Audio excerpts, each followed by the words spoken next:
Welcome to Jikonimagic's Easter 2022 edition. This is a 4-part series where I'll be sharing with you meal ideas that you can enjoy with your friends and family. For our Good Friday menu, we're going to be having for breakfast or brunch, depending on how you want to look at it, true African masala chai.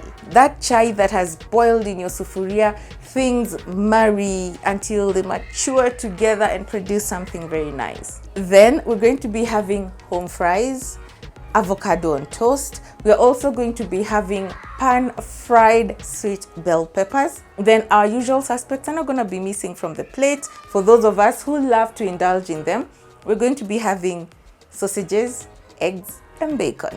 We have vinegar, curry powder, paprika, just a very tiny bit that's remaining, oil, that's sunflower oil in case you're wondering. I also have potatoes that I have cubed to this specific size that I've showed you. At the back over there we have the mixed peppers, and at the very back we have onions and red pepper that have been cut in thin long slices. And outside of the set here I have sausages and bacon that I'm going to introduce later as I go on. So we'll start by making the tea, and the whole spices I have nutmeg, cloves, cardamom, cinnamon, black pepper, fresh ginger that I have really crushed.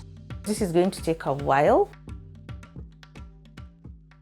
I already have a very detailed recipe of this tea in my channel. I'm gonna leave the link somewhere where you can click on it. And over here I'm also going to start on the potatoes. In order to ensure that the potatoes hold their shape, I'm going to be using the vinegar in this water, and I'm also going to be putting in a few cloves of garlic so that they can be flavored. And as for the garlic, I make sure to bruise it, crush it, so that it opens and that it can release its flavor inside the whole potato thingy. Then cover, turn on your heat, and just let them come up to a boil. So what we are looking for is potatoes that are not fully cooked, in that when you insert a fork, it gives way but not falling apart. The next thing that I'm going to do is air fry the sausages, which will later be followed up by the bacon. So I've already preheated the air fryer for about 5 minutes at 180°C. So right now when I put the sausages in, it will be all systems go. Then just ensure that they're not lying one on top of the other. So that's how it looks. So I'm gonna put them in here. I'll flip them halfway through the cooking process. I'm going to cook them for about 8 to 10 minutes.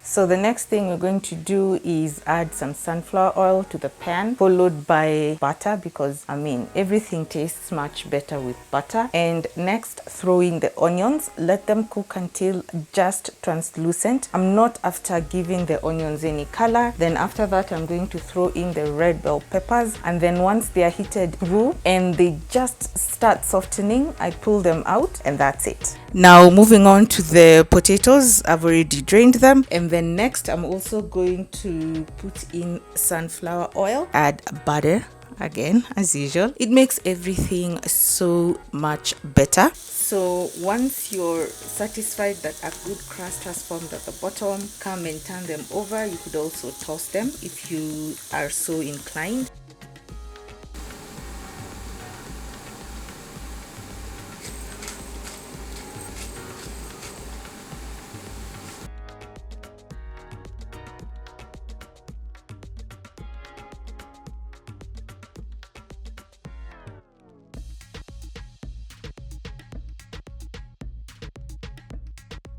Now let's move on to the tea. The tea has already been infusing for almost 25-30 minutes or so. So now it's ready for milk addition.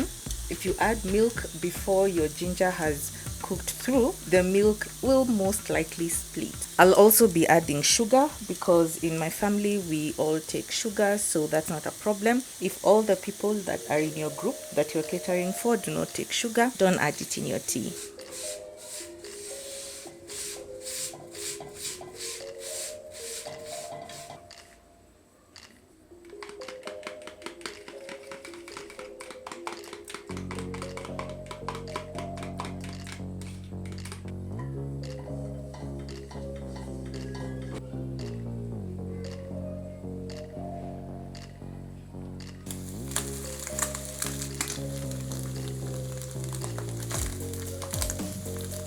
So I didn't realize that the camera wasn't recording, so what I've done is I've added salt and also I've cracked in the peppers on the eggs, and I don't mind a bit of color developing on the egg, just not too much, because in my opinion they do tend to become too rubbery. This is just perfectly okay for me. Do it to your liking.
Now, let's look at what we'll be having on our menu for our late lunch or dinner, depending on, again, how you want to have it. Ugali, spinach, and matumbo wet fry. I mean, after the whole day of eating like a queen or a king, what's not to like? You're gonna be satisfied and happy with yourself throughout the night. So let me introduce you to the ingredients that we will be using, and I hope that you're gonna try this meal. And if this is something that you like or you'd like to come back to, please hit the notification bell, subscribe while you're still at it, and you'll never miss out when I upload something. 2 bunches of spinach that I will blanch and then saute. I'm going to show you how to do that. Dania, onions, and here I have 2 balls of garlic. And like I always say, it is best if you could get the local garlic because it packs a ton of flavor. These 2 very small ones that you're seeing are so potent. We have 3 beef cubes, ginger, tomatoes. This is Royco mchuzi mix. You could decide not to use it if you're not into that. This is thyme that I'll be using in the matumbo. I have curry powder again for the matumbo. Of course, I have oil. Not here is salt, which I'll be adding. And inside here, I have matumbo that is still in the wrapping. I am going to give them another wash and then I'll boil them first. As for the matumbo, I'm going to be cooking them in the electric pressure cooker. This is the fastest option that there is. It will trap all the nasty smells inside there. Flies will not be your friend. The amount of water you add should be very little, at most a half cup, but even a quarter cup will do. That is more than sufficient.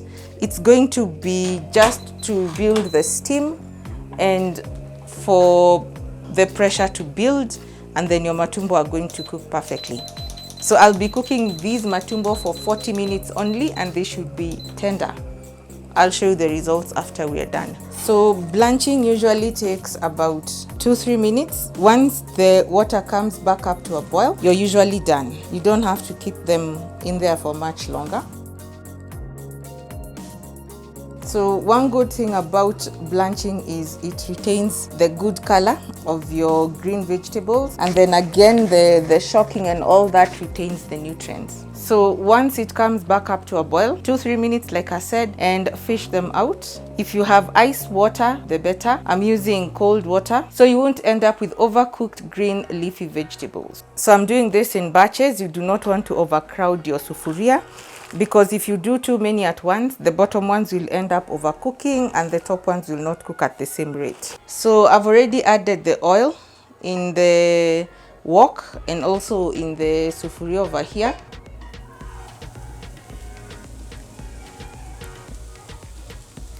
To the matumbo, I'm going to add the dania stalks and the onions together.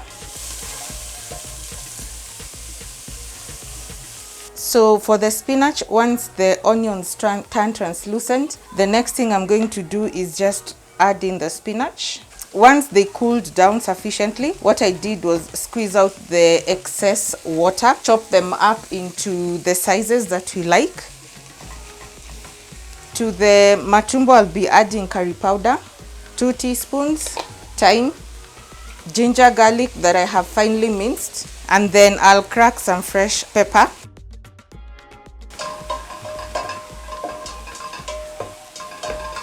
Mix and let everything cook until fragrant. If you notice, I haven't put a lot of oil in the matumbo because matumbo tends to be extra oily. Season the spinach to your taste. Remember, the spinach is already cooked. When blanching, it more or less cooks. So all what you're doing is infusing flavor to it. Don't let it stay for too long on the pan, otherwise you'll end up with overcooked spinach. At this point, if you want, you could add cream, coconut cream, maybe dairy cream. It's up to you. Now that everything is fragrant, I'm going to add in 3 tomatoes that I have pureed. Then I will keep the heat on low so that the tomatoes can cook through and get rid of the raw taste. I'll be adding 3 beef cubes to this to season. And once I see the oil separating from the tomatoes, then I'll know they're cooked, and then I'll add the matumbo. Meanwhile, the spinach is done, so I'm going to turn off the heat. And on the burner besides the spinach, I have the ugali. I'm going to start cooking the ugali right now. So matumbo cooked very well in the pressure cooker. This is the insert for the pressure cooker, so I've just brought it nearer for ease of transferring the matumbo. I won't take the water for the matumbo as of now. I'll add it if the need arises.